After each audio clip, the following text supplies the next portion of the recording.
Middle ഈസ്റ്റിൽ വർദ്ധിച്ചു വരുന്ന ജിയോ പൊളിറ്റിക്കൽ ടെൻഷനും നിഫ്റ്റിയിൽ ഫോം ചെയ്തിരിക്കുന്ന വീക്ക് ടെക്നിക്കൽസും മൂലം ഇന്നത്തെ ദിവസവും ഇന്ത്യൻ മാർക്കറ്റ് വോളറ്റൈലായി തുടരാൻ സാധ്യതയുണ്ട്.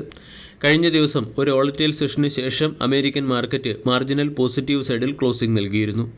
അമേരിക്കൻ ഇൻഡെക്സായ നാസ്ഡാക്ക് 0.08ഉം S&P 0.01% ഹയർ സൈഡിലാണ് ക്ലോസിംഗ് നൽകിയത്.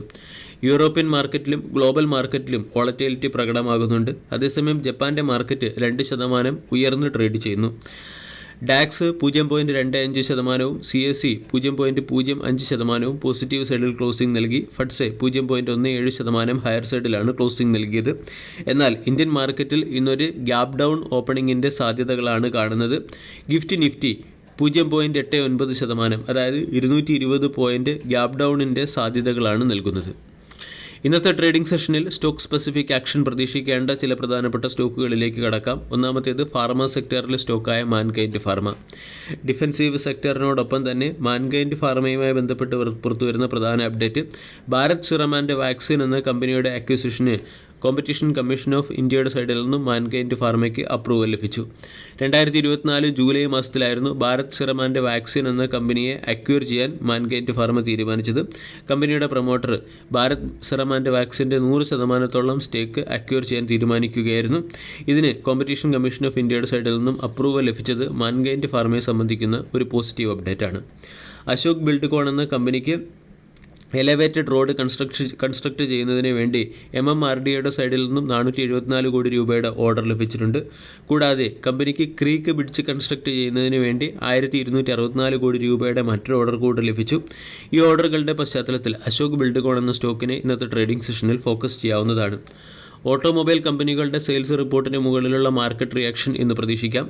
ഏഷ്യർ മോട്ടോഴ്സിൻ്റെ 2 വീലർ കമ്പനിയായ റോയൽ എൻഫീൽഡിൻ്റെ സെയിൽസ് 11% വർദ്ധിച്ച് 86,978 യൂണിറ്റായി മാറി.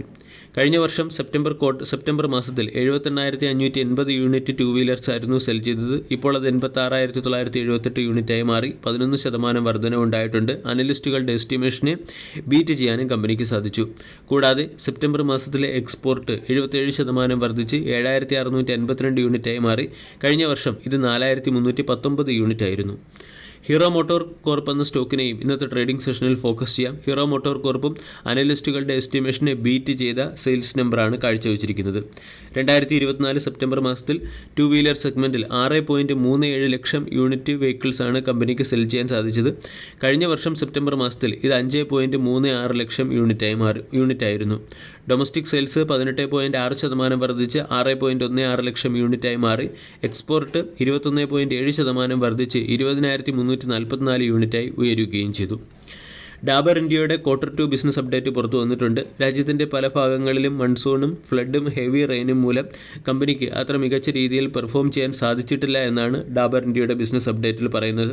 അതിൻ്റെ പശ്ചാത്തലത്തിൽ കമ്പനിയുടെ കൺസോളിഡേറ്റഡ് റവന്യൂവിൽ മിഡ് സിംഗിൾ ഡിജിറ്റ് ഡിക്ലൈൻ ഉണ്ടാകാനുള്ള സാധ്യതയുമുണ്ട്. ഇൻ്റർനാഷണൽ മാർക്കറ്റിൽ ബിസിനസ് റോബസ്റ്റാണ്. ഡബിൾ ഡിജിറ്റ് ഗ്രോത്ത് പ്രതീക്ഷിക്കുന്നു. ബാദ്ഷാ മസാല എന്ന പ്രോഡക്റ്റും മികച്ച രീതിയിൽ പെർഫോം ചെയ്യുന്നുണ്ട്. അതേസമയം ഇന്ത്യൻ മാർക്കറ്റിൽ കമ്പനിയുടെ പെർഫോമൻസ് മോശമായതുകൊണ്ട് കമ്പനിയുടെ കൺസോളിഡേറ്റഡ് റവന്യൂവിൽ ഇടിവ് വന്നേക്കാം. സൗത്ത് ഇന്ത്യൻ ബാങ്കിൻ്റെ ക്വാർട്ടർലി ബിസിനസ് അപ്ഡേറ്റ് പുറത്തു വന്നു. ക്വാർട്ടർലി ബിസിനസ് അപ്ഡേറ്റിൽ മികച്ച പെർഫോമൻസ് കമ്പനി കാഴ്ചവെച്ചു. ടോട്ടൽ ഗ്രോസ് അഡ്വാൻസ് 13.07% വർദ്ധിച്ച് 74,947 കോടിയിൽ നിന്നും 84,741 കോടിയിലേക്ക് എത്തി. ടോട്ടൽ ഡെപ്പോസിറ്റ് 8.6% വർദ്ധിച്ച് 1.05 ലക്ഷം കോടിയായി മാറി. കാസ 8% വർദ്ധിക്കുകയും ചെയ്തു. ITC എന്ന സ്റ്റോക്കിനെ ഇന്നത്തെ ട്രേഡിംഗ് സെഷനിൽ ഫോക്കസ് ചെയ്യാം.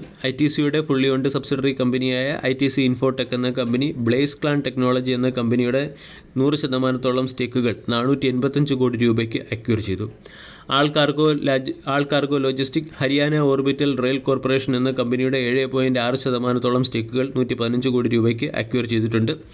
NMDC, കോൾ ഇന്ത്യ തുടങ്ങിയ PSU സെക്ടറിലെ രണ്ട് കമ്പനികളെയും quarterly business update point of view ശ്രദ്ധിക്കാവുന്നതാണ്. NMDCയുടെ ഇരുമ്പ് പ്രൊഡക്ഷൻ 1.3% വർദ്ധിച്ച് 3 മില്യൺ ടണ്ണിൽ നിന്നും 3.04 മില്യൺ ടണ്ണായി ഉയർന്നു.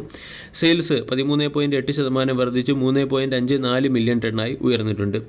കോൾ ഇന്ത്യയുടെ സെപ്റ്റംബർ മാസത്തെ കോൾ പ്രൊഡക്ഷൻ കഴിഞ്ഞ വർഷവുമായി താരതമ്യപ്പെടുത്തുമ്പോൾ 51.4 മില്യണിൽ നിന്നും 50.09 മില്യൺ ടണ്ണായി ഇടിഞ്ഞിട്ടുണ്ട്. ഓഫ് ടേക്ക് 1.4% ഇടിഞ്ഞ് 54.4 മില്യൺ ടണ്ണായി മാറുകയും ചെയ്തു. സിഎൻജിൻ ഇൻ്റർനാഷണലിൽ നിന്ന് കമ്പനിക്ക് ഇൻകം ടാക്സ് ഡിപ്പാർട്ട്മെൻറ്റിൽ നിന്നും 13.6 കോടി രൂപയുടെ ടാക്സ് റീഫണ്ട് നോട്ടീസ് ലഭിച്ചു. ഇത് സ്റ്റോക്കിനെ സംബന്ധിക്കുന്ന പോസിറ്റീവ് അപ്ഡേറ്റ് ആണ്. ഉജ്ജീവൻ സ്മാൾ ഫിനാൻസ് ബാങ്കിന് അതോറൈസ്ഡ് ഡീലർ 1 കാറ്റഗറി ലൈസൻസ് RBIയുടെ സൈഡിൽ നിന്ന് ലഭിച്ചിട്ടുണ്ട്.